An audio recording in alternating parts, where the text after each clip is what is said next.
What's up guys, how you doing? Welcome to Focus Media, and today I want to talk to you guys about the Panasonic G85 and let you guys know if it's any good for filming a wedding. This was also my first wedding ever, so it was also a learning experience for me to see if I can actually deliver a wedding project. Now this was not a paid gig, this was actually a relative that was getting married, and I kind of gave them the video as a present, but I treated the whole process as a client project.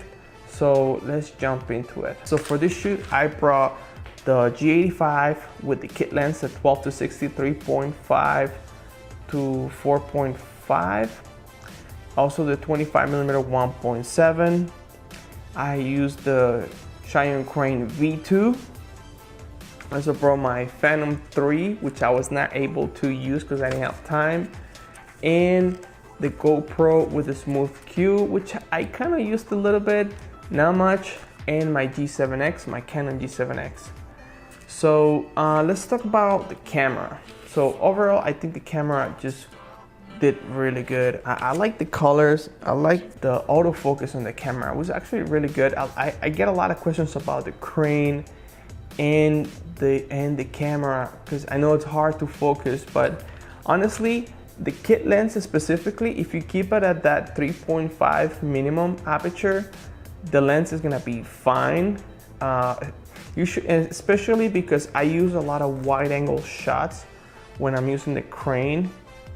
So you're not gonna have a lot of problem. And I feel that yes, the image looks a little flat, but the gimbal movement kind of makes up for the fact that you have this higher aperture. So if you guys see on this part right here, I was able to kind of take advantage of the gimbal, just going left and right, front and back, and that just gave more dynamic to the whole shoot. So you're kind of not thinking so much about depth of field, but you're just looking at more into the way that things kind of move, kind of like the camera's flying, and so that kind of overshadows the fact that you don't have that much depth of field. Plus, you know that you're going to be in focus, which is good. I'm not a big fan of using the crane on like really tight lenses, so that was good. Now I want to talk about the Zhiyun crane, because the crane was, I think, the star of this whole shoot. I mean, this thing never ran out of battery. This thing was just incredible. It worked almost perfect. The only thing I could say is that sometimes it will kind of tilt a little bit. Maybe it's because I didn't balance it right, but you know, I just kept readjusting it. So, but you know, it was just here and there. I also had a little bit of problem bringing the tilt up and down sometimes, but that was just me not getting used to the crane so much. And something weird that happened is that at the end of that shoot, the main lever on the gimbal broke. So I can still use it, but I don't have the little circular button to use it, but it's fine. The kit lens, I think the kit lens was great, but here's the problem. So I actually auto exposed everything, because since I was using the crane, I didn't want to touch the camera too much, and that was a mistake.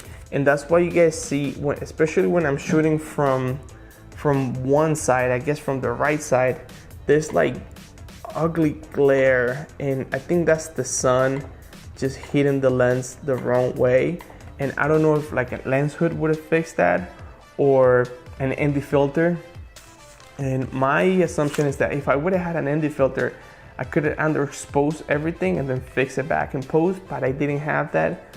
But that's probably my biggest regret, because I'm not, like for example, look at this shot right here of the groom, and look at the sky. It's super blown up. Not a big fan of that, but you know, I was up around 5 p.m. and the sun was at the peak. But then if you go to a shot like from the other angle, like right here, everything looks perfect. Colors look perfect. The exposure looks great. It's just when the camera is in front of the sun, or facing the sun, I should say, that's where I was having problems. But you know what? That's all in me. That's not the camera. That's not the crane. It's not the lens. And I think that's one of the main takeaways, that all the good stuff that you see is because the crane was great, the camera was great, and all the bad stuff that you see is because I made mistakes. Sometimes in preparation, sometimes in just understanding how to use this with the crane. And that also leads me to, probably in the future, I want to get a monitor so I can use the crane and actually frame everything better. And you know, I don't know if you guys have seen the new Zhiyun crane that's coming, where it's gonna let you control the camera even more, and that's exciting because that's gonna close that gap that was between the crane, the operator, and the camera. Now it's all gonna be one system where you're gonna be able to control the camera through the crane, and if you have a monitor, you're golden. But I didn't have that. I thought that the camera was gonna do a better job exposing. So I don't know if that's the way that I set the exposure, the auto exposure, or it's just that the camera is not great exposing, or it was just too bright, which is what I think it was. It was just too bright for the camera to compensate in any way. But overall, I think it came out good. You know, you can salvage a lot of things with editing. I shot all of this in Cine Like D, so it's kind of flat. And then I just like colors, so I made everything really colorful.